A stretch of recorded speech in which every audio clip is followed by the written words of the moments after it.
खुदावंद यीशु मसीह जो कि कामिल है और उसकी मर्जी ये है कि उसके लोग भी कामलियत में आगे बढ़ें,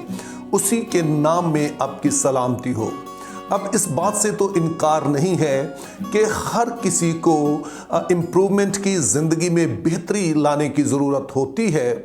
और बेहतरी का ये अमल अगरचे कि पूरा साल ही जारी रहना चाहिए, लेकिन क्रिसमस सीज़न और उसके बाद जो नया साल है ये एक आइडियल टाइम होता है कि जब हम अपनी ज़िंदगी पर गौर कर सकते हैं कि कहाँ पर हमें बेहतर होने की ज़रूरत है। तो शायद हमारे जहन में ये सवाल पैदा हो कि ये वाला सीज़न जो होता है, ख़ास तौर पर नया साल, ये क्यों कर हमारे लिए एक ऐसा वक्त होता है कि जब हम सोचते हैं कि हमें किसी पहलू से किसी ना किसी तरह से बेहतर होने की ज़रूरत है। तो उसके पीछे दो वजूहात हैं। पहले नंबर पर तो पूरा साल हमारी ज़िंदगी जो है वो एक रूटीन लाइफ होती है कि हमने सुबह उठना है, ऑफिस जाना है, जो भी काम काज है वो करने हैं, हर रोज़ की जिम्मेदारी होती है। तो इस तरह से इतना टाइम ही नहीं मिलता है कि हम अपनी ज़िंदगी पर कुछ ज़्यादा गौर कर सकें। लेकिन क्रिसमस सीज़न जो है ये एक आइडियल अपॉर्चुनिटी होती है कि आम तौर पर यह मौका होता है कि जब अक्सर मसीहियों को किसी न किसी लिहाज से कम हो या ज़्यादा हो छुट्टियाँ होती हैं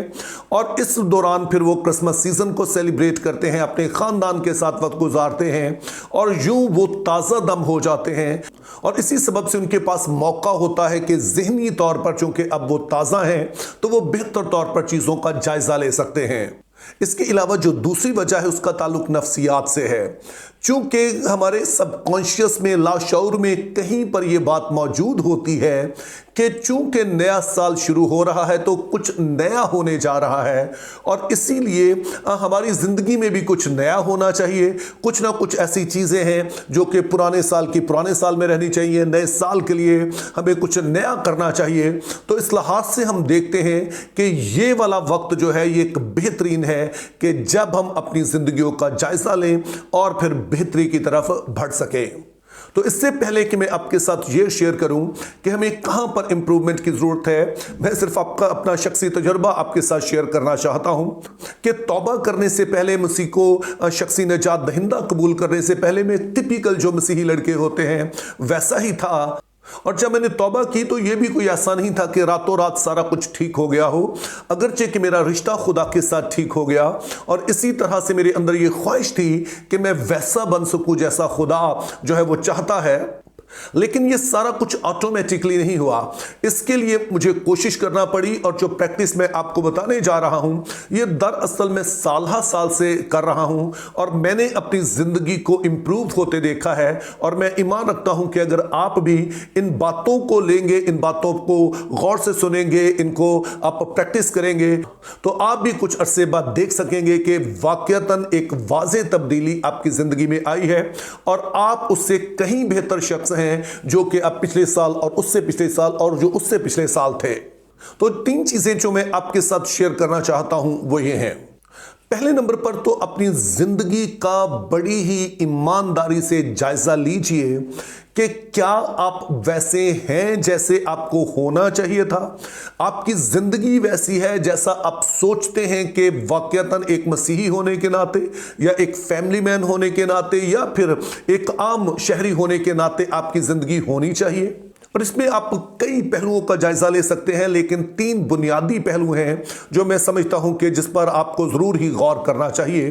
तो ये तीन पहलू जिनका आपने जायजा लेना है, उनमें पहला है आपकी रूहानी जो जिंदगी है, आपकी जो स्पिरिचुअल लाइफ है उसका जायजा लीजिए। यानी कि देखिए कि क्या आपका खुदा के साथ रिश्ता ठीक है। क्या आप जब खुदा के हजूर में जाते हैं तो आपके अंदर दलेरी होती है, आप समझते हैं कि दलेरी से आप खुदा के साथ बात कर सकते हैं। और अगर आपके अंदर दलेरी नहीं है तो उसका मतलब फिर यह है कि आपका खुदा के साथ रिश्ता ठीक नहीं है। यह ऐसे ही है कि अगर कोई भी शख्स हो इस दुनिया में और उसके साथ आपके ताल्लुकात बड़े अच्छे हैं तो फिर आपने उसके साथ कुछ शेयर करना हो तो दलेरी से करेंगे, उससे कुछ मांगना हो तो शायद आप बड़ी दलेरी से मांग सकेंगे। लेकिन अगर कोई ऐसा शख्स हो जिसके बारे में आपको पता है कि हमारे ताल्लुकात जो है वो कोई ज्यादा ठीक नहीं है और खास तौर पे मेरी तरफ से ठीक नहीं है, तो आपके अंदर वो दलेरी भी नहीं होगी। अब जाहिर है खुदा की तरफ से तो ताल्लुक हमेशा ही ठीक रहता है, लेकिन ये मसला हमारी तरफ से होता है यानी कि अगर वो कुछ हम नहीं कर रहे हैं जो हमें करना चाहिए, तो फिर हमारे अंदर वो दिलेरी भी नहीं आती है, क्योंकि खुदा के लोग होने के नाते हमारी कुछ जिम्मेदारियां होती हैं, जैसे कि हमने खुदा के साथ वक्त गुजारना होता है, खुदा के साथ रफाकत रखनी होती है जिसको हम दुआ कहते हैं, और ना सिर्फ आपने खुदा से कहना होता है बल्कि फिर उसका कलाम पढ़ना होता है, यानी कि आप खुदा की जो है वो आवाज़ सुनते हैं, और फिर खुदा के लोगों के साथ रफाकत रखनी होती है, यानी कि जिसको हम कलीसियाई इबादत होती है उसमें हम मिलकर खुदा के साथ रफाकत रखते हैं, और फिर खुद चर्च के लिए हमारी कुछ जिम्मेदारियां होती हैं, शायद हदिया जादा दीगर जो हमारी जिम्मेदारियां एक मसीही के तौर पे, अगर हम वो सारा कुछ कर रहे हैं तो हमारे अंदर दिलेरी होती है। और फिर हम ये भी जानते हैं कि चूंकि खुदा पाक है तो इसी तरह से वो हमारी जिंदगी को भी ऐसा देखना चाहता है। तो जाहिर है कोई भी शख्स कामिल नहीं होता है, लेकिन अगर कुछ ऐसी आदत आ गई हैं जो वाज़े तौर पर गुनाह आलूद है और जिनको हमने एंडोर्स कर लिया है, जिनको हम ऐसे ही समझते हैं, तो ये सारी चीज़ें इस रिश्ते को कमज़ोर करती हैं। तो ज़रूर इस साल के इख्तिताम होने से पहले अपनी रूहानी हालत का जायज़ा लीजिए कि आप कहाँ पर खड़े हैं। तो दूसरी बात जिसका आपने जायजा लेना है वो फैमिली लाइफ है। मेरे एक दोस्त थे, ये काफ़ी साल पहले की बात है कि उनकी शादी हुई और कुछ अरसे के बाद उनकी जो फैमिली लाइफ में काफ़ी डिस्टर्बेंस आ गई, और इस दौरान वो परेशान भी रहने लगे, और किसी बुजुर्ग के साथ उनकी मुलाकात हुई तो उन्होंने पूछा, हाँ बेटा कैसे हो? तो उन्होंने बताया कि खुदा का बड़ा शुक्र है कि मेरी जॉब जो है वो बड़ी अच्छी चल रही है, रुपए पैसे की कोई कमी नहीं है, बाकी सारे मामला तो ठीक है, लेकिन मेरी बेगम जो है उनके साथ मेरी अनबन हो गई है, वो अपने मेके चली गई हैं। तो उन बुजुर्गों का कहना था, बेटा इसका मतलब है कि तुम्हें जिंदगी भर का रोग लग गया है, क्योंकि शायद आपकी जॉब जो है वो ठीक ना चल रही तो आप छोड़ के कोई और कर लेंगे, और अगर पड़ोसियों के साथ आपका अच्छा नहीं है तो शायद आप कोई और मकान ले लेंगे, तो बाकी सारा कुछ हो सकता है। लेकिन फैमिली लाइफ एक ऐसी चीज है कि जो आपकी खुशी के लिए इंतहाई ज़रूरी है। बाहर आप कितना भी खुश होकर आए, लेकिन घर में जब आएंगे तो आपको जो असल में तसल्ली मिलनी चाहिए, जो आपको खुशी मिलनी चाहिए, वो यहीं पे मिलती है। और आप जानते हैं ईस्ट और west, home is the best. तो इस बात का भी जायज़ा लीजिए कि आपका शौहर या बीवी है या बच्चे हैं तो जो आपके ख़ानदान का हिस्सा है, जो आपके घर में रहते हैं, क्या उनके साथ आपके ताल्लुकात ठीक है? जैसा सारा कुछ होना चाहिए था, क्या सारा कुछ वैसा ही है? अगर नहीं है तो इसका भी जरा ध्यानदारी से जायजा लीजिए। और फिर तीसरा पहलू जिस पर आपने जरूर गौर करना है वो आपकी जो जॉब है, वो जो आपका कारोबार है, वो जो आपकी प्रोफेशनल लाइफ है। अब आप इस बात से भी वाकिफ होंगे कि बाइबल मुकद्दस कहती है कि खाओ या पियो या जो कुछ भी करो वो खुदा के जलाल के लिए करो। तो इसी सबब से हमें इस पहलू में भी इंप्रूव करना है कि जो भी खुदा ने हमें जिम्मेदारियां प्रोफेशन के लिहाज से दी हैं उनको बड़ी ही ध्यानदारी से करें, खुदा का काम जानकर करें, जो स्किल आपके पास है उसको और इंप्रूव करें। ये सभी कुछ हमारी मसीही जिंदगी का हिस्सा होता है और इसीलिए हमें इसे भी इग्नोर नहीं करना चाहिए कि जरूर हम देखें कि कहां पर हम इस वाले पहलू में भी कमजोर हैं, जहां पर बेहतरी की जरूरत है। अब जब आपने अपनी जिंदगी का जायजा लिया तो फिर दूसरा अहम काम आपने करना है कि अगले साल के लिए आपने अपने गोल सेट करने हैं।